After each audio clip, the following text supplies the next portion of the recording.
This is Galicia in February. The dams are at breaking point, the Atlantic winds are hitting 80 kilometres per hour, the dogs are permanently soggy, and the house is just a muddy mess. Honestly, most people are sat inside in front of the fire, but not us. We've got way too much to do. The homestead needs preparing, ready to, if we want to be self-sufficient in the summer. We've got an absolute winter mess that we're still trying to sort out.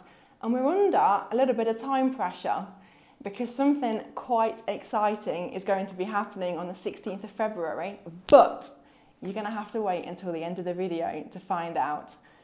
But right now, we've got to go and battle with the storm outside.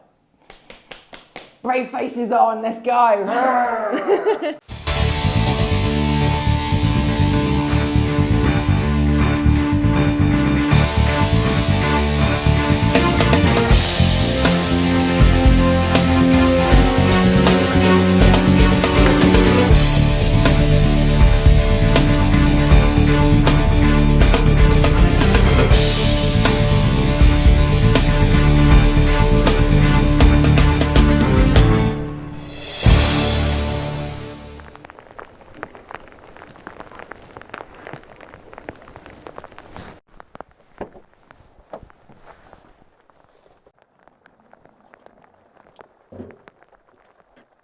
Hello and welcome back to our Galician homestead. We are braving the weather and we're cracking on. The to-do list doesn't stop just because the Galician weather has decided to rain on our parade.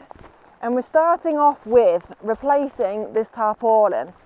So we've got this covering the straw that we use for our chicken pens, and we were also using it for the pigs as well when we had the pigs.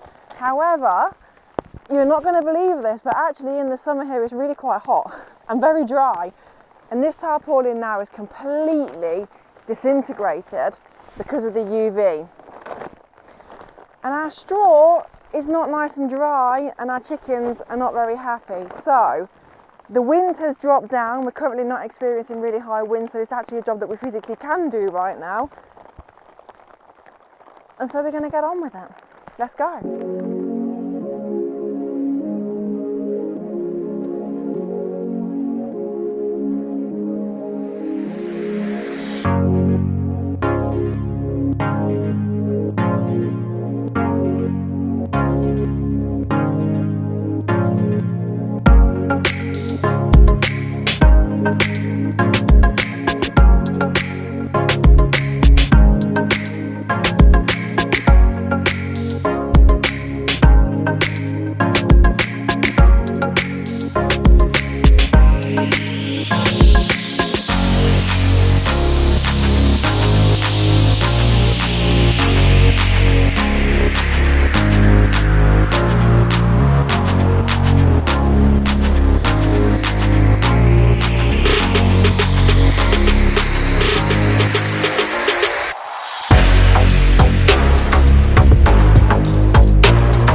This is from our old pump.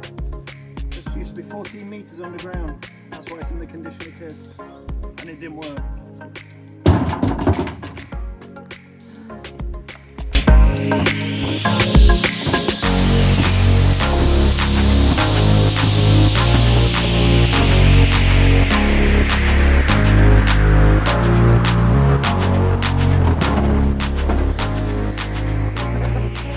Behind me that Adam is now shoveling up is a warning and a lesson for everybody, but mostly for me. And what it actually is one of those big plastic trug bucket things that we were kind of using to collect the ash in the living room out of the big log fire.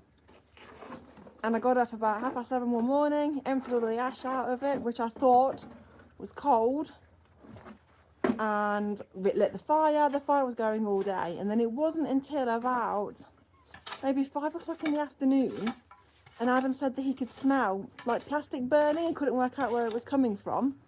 And then all of a sudden, the bucket collapsed, and it turns out that actually the ash inside wasn't cold and there still was burning embers in it. Now I think we were incredibly lucky actually that Adam was sat in the living room at the time that it happened, and smelt it for a start. I knew that something was going on, because I think that it could have been a big disaster, if I'm honest. And yeah, don't use plastic for collecting your ash, and make sure that it really is properly cold before you do anything with it, especially if you're going to be putting it into an outside plastic bin straight away. So yeah. Oops. Yeah, I know. I know, baby. Look at that. So we have in here one of our cockerels who we've had to put into segregation, because we actually have got 3 cockerels with 5 hens, which normally doesn't really go very well together, but because they were free ranging, there wasn't any problem. They were all getting on very well, and we saw, because there was no issues with them, the 3 to 5 ratio is really good for predators, lots of protection. However, because of the bird flu situation, we've had to close them in. We had a bit of a fighting issue last week, and this poor little boy has ended up with a bit of an injury. I know, baby, I know. So these are the chicken tractors that Adam made to put our chicks in last year, and it served the purpose really well for keeping him separated. However, we're not really sure what to do with him now. He doesn't seem to have any infection. He's healing really well, which does mean technically he could go in the pot for dinner, or if this bird flu thing ends soon, then they could all go back to free ranging and then all go back together again. But for now, he's here. But hopefully the spring's going to be coming soon, and we will be getting some new chicks. So we've got another couple of weeks before we have to decide. But for now, he's doing all right.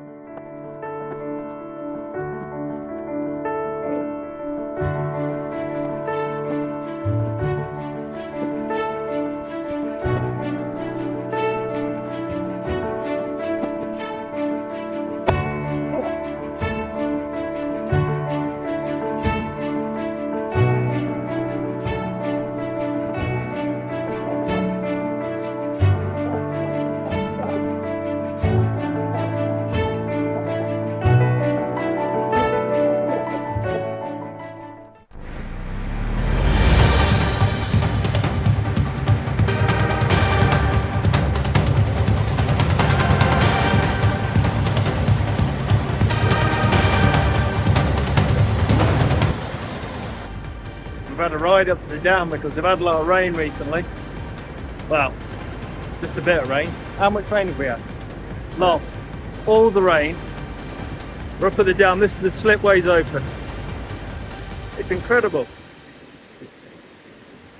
On the other side, I've never seen the water so high. I mean, we've only been here 3 years, but yeah, it's higher than any level there. The trees on the other side are under the water.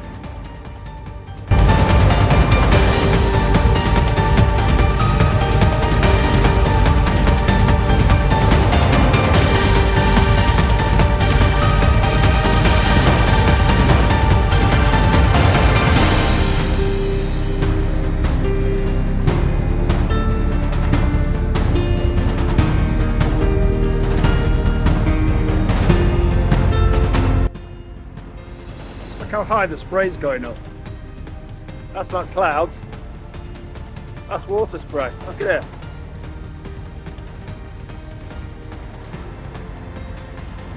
Incredible.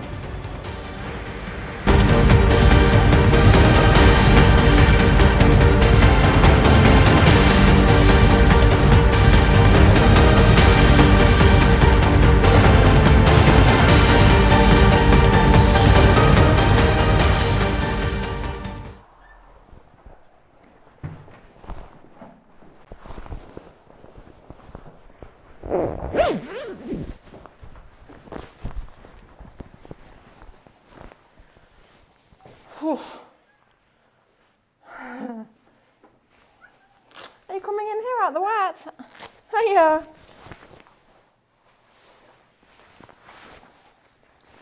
Ugh.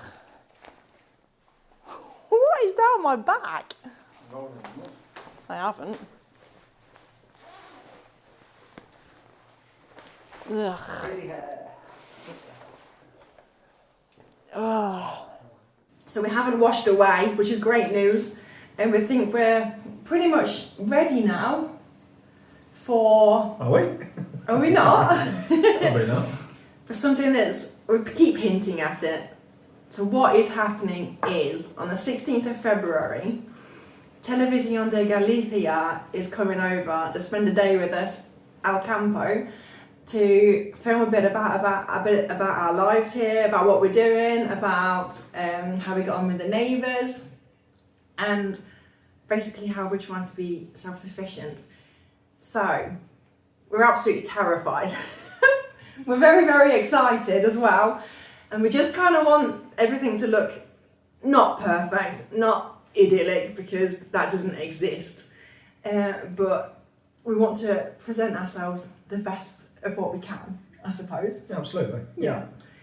And so yeah, that's what's happening. So stay tuned. Next week will be our last video of prep, and also we'll probably film a bit of carnivales, and then the week after you guys will see the behind the scenes of them filming us. Us filming them. Of us filming them. And then we'll have to let you know when it's actually going to go out on telly. So yeah. That's it for everything for this week, I think. So we will see you in the next one. Ciao. Bye.